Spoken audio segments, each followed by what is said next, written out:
Hey guys, welcome back to the KotLC Fanbase. My name is Joey, and today I have a lot of theories for book 8.5 Unlocked. All these theories are not mine. I found all these on Instagram, and I will credit all of the creators in the end of the video. Let's just get started with the first theory about what I think, or what the person thinks, will happen in book 8.5. So we're getting straight into it with more Orla. Since Keith's life depends on the secret that is inside her cache, I'm assuming that there will be a lot more of Orla. I think she and Sophie will be able to get on better terms. I don't think Sophie will ever think of her as her mother, but I think she'll be able to think of her as one of her great supporters. So I definitely do agree with this. I think Orla will be a big part in Legacy, especially because she is her biological mother. And the next one is Glimmer information. A lot of theories have been going around about who she is. I personally think she is Syra Endel. This is not me, this is not my theory, but I do agree with that a little bit. I think Glimmer will be able to give some neverseen information to the Black Swan, and she might have important info on Stellar Rune as well. Again, I definitely agree that we will have a lot more Glimmer in book 8.5 because she will definitely play a big role in having a lot of secrets and explaining who she is and all of that. The next one is more Genc. Shannon claims she has big plans for Genc in the future, so I'm guessing he either joins the Black Swan, gets a helpful ability, or his brother turns out to be Blurr. He also seems to be quite talented in Exilium skills, as mentioned in Lodestar, which could be a key factor in the Black Swan for wanting his help. I definitely think Genc is an untapped character who has a lot of potential, and it'll be awesome to see a lot of him in book 8.5. The next one is Prentiss. We haven't seen his name in a while, so we haven't gotten really any information on Prentiss since he was healed. I'm thinking he's going to remember something really important from his past. The series spent a lot of time building up to his healing, which I assume means something big is going to happen with him. Wiley has also become a very important character, so I think the dynamic of their family will be tested, especially with the mystery of Syra's death. I think we need a lot more of Prentiss. We haven't heard from him in a while, and he seems kind of just like gone away or something. But I think he definitely needs to explain why he called Swan Song in the first place. We never really learned that.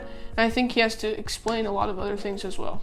And the last one is more Maraka, Morella, Lynn, and Stina. We need more of these girl characters. Maraka is because she's now working with the Black Swan and learning to control her power.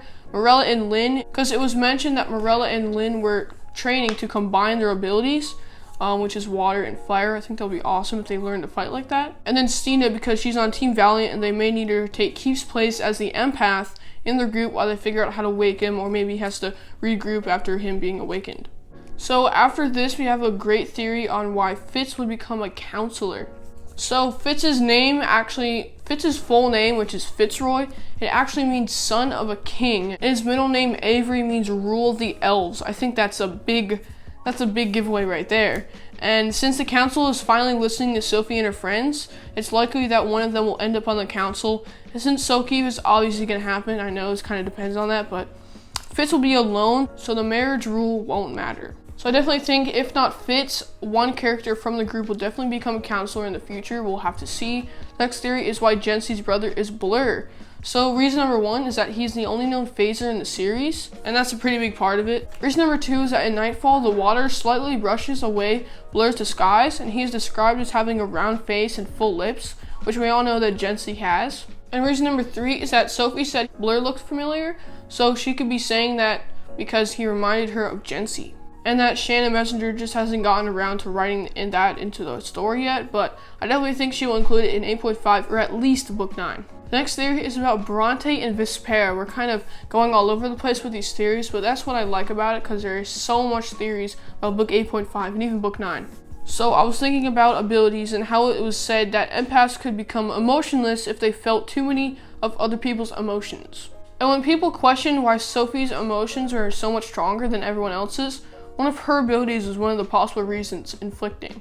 That means it's somehow known that inflictors have strong emotions. And who is an emotionless empath? Vespera.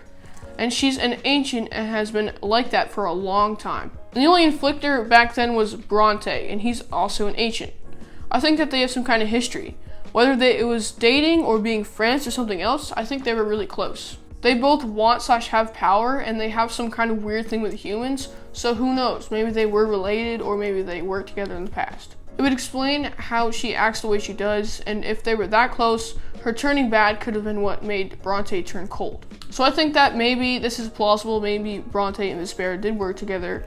And the next theory is why Fitz changed his mind about not liking Sophie, but trying to figure out her parents.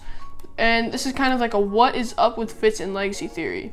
This is also a continuation of her last theory. So she actually included a summary for her last theory, so that is awesome. I'm going to read that right now. Alden can be part of the neverseen, and the reason he meddles in order for Sophie and Fitz to get together, such as telling Keith to stop interfering to help Fitz not get angry at Sophie, could be because he wanted Sophie to register for matchmaking. So her theory is that Alden is with the neverseen, which a lot of people believe in that, and let's just continue. Just as everyone else in Legacy had suspicions, Alden likely knew that Sophie would be unmatchable, therefore causing her to look for her parents. Alden did this so when she found out her parents were, in order to be with Fitz, she would tell Alden and he could bring the info to the neverseen, who'd have showed an interest in Sophie's parentage before. By finding out a counselor is Sophie's mother, the neverseen could use this information to take over the council, which the goal that Mr. Forkle assumes they have. The neverseen want power, and bringing down the council will definitely give them a lot of power. Okay, so given that theory, let me show you something kind of strange. I'm going to show this on screen right now, so you guys can read the little excerpt. And then it says, Fitz, this ruins everything. We can never be together. And then a little after, he says, Fitz, I miss you, Sophie. I miss my girlfriend, blah, blah, blah, blah, blah. All the feelings and opinions towards ships put aside, anyone has to admit that it's strange that Fitz suddenly changes his mind and tells Sophie that he still wants to date her.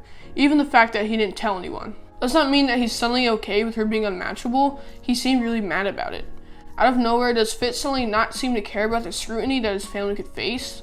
That he's perfectly fine with being a bad match? Did anything change? All that changed was a couple of days, including Fitz's refusal to tell anyone that he and Sophie broke up. He didn't even tell Bianca. Her theory is that Fitz still wants a way to get back together with Sophie, even if he's mad and I quote, venomous with her in the moment. But nothing about her unmatchable status changed, did it? At first, Fitz is like, it's okay, we can find out who your parents are whenever, as long as we find out who they are. We eventually will, and he's all happy. That's his plan, be with Sophie as long as she finds out who her biological parents are. And who else has the same plan for Fitz for very different reasons? Alden and the neverseen does. So then we have another quote, and then this right there is unacceptable for them. Fitz may have not told Bianca about his breakup, but who looked really tired, and the only time he showed up in Legacy soon after the Sophie's breakup, that's right, Alden. So, we're assuming that Fitz told Alden that he and Sophie broke up, and why. No huge deal, right? It's not like Alden or the neverseen get much information from that. Except, before she could find a way to dodge that question, he jumped to the conclusion that she'd really been hoping he wouldn't. Wait, is it Counselor Orla? It felt like he was staring right through her when he decided it's definitely Counselor Orla. Fitz basically comes to a clear conclusion that it is Sophie's biological mother is Orla.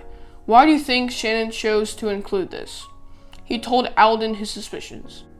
Fitz was like, Sophie and I broke up. Alden was like, what, why? And then Fitz was like, she's unmatchable and she refuses to tell me who her biological mom is.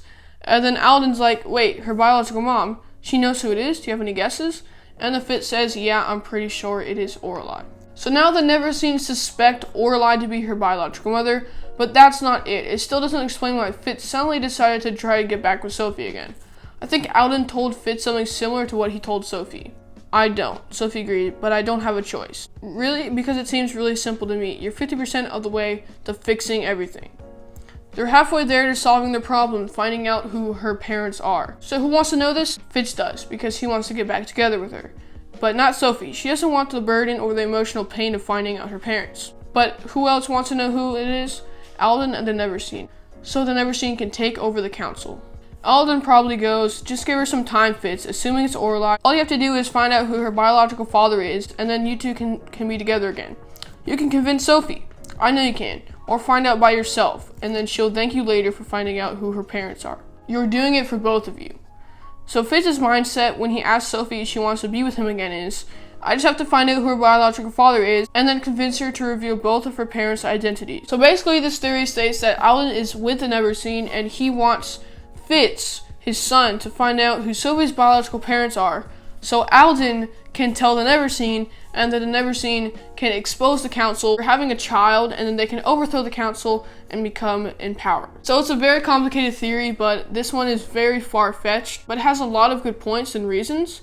So if this were to happen, that would be crazy, and it would be crazy for this person to be predicting that. So that's all the theories I have for you guys today. If you have some more theories for book 8.5 or even for book 9, definitely leave them in the comments below, and I'll reply to them, and I will give my own input on them. That's gonna be it for me. I hope you guys enjoyed, and I definitely can't wait for my next video, which is gonna be on Friday. I'll see you guys later. Bye.